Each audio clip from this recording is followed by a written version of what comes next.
Alo sasa. Sasa ndo maisha ya site bwana. Fomi anakupigia anasema, "Oya, wapi kazi ianze?" Kumbe upo zako kwa mama ntilie kunywa uji wa 500. Hatari. Alafu inafika saa 3, bosi anakuambia, "Mbona umechelewa?" Unasema, "Mkuu, foleni ya Mwenge." Kumbe ulilala na demu Sinza. Alo. Ni hatari. Sasa site haukosekanagi watu kama hapo. Wanakuwa na sifa. Unakutana na mtu anakuambia, "Hii chuma ikikaa hivi nyumba inaanguka 2030." Kumbe standard 7 alikimbia wewe. Sasa muda wa lunch wa site unakuwa mida saa 6 saa 7. Huo muda huo pangua. Lunch ni wali maharage.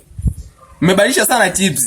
Umemaliza umekula, nguvu inarudi 10%, usingize 90%. Hatari. Alafu unasikia fomi anawaambia kazi iendelee. Hatari. Sasa na kama mtu anakuambia, nimechoka maisha ya kukaa ofisini, mwambie aje site siku moja, kama hajarudi anakimbia na boost laptop zake. Halo. Tutajiwa. Alafu bwana, nimesahau kitu kingine. Site hakosekanagi na mtu kama huyu. Lasta huyo.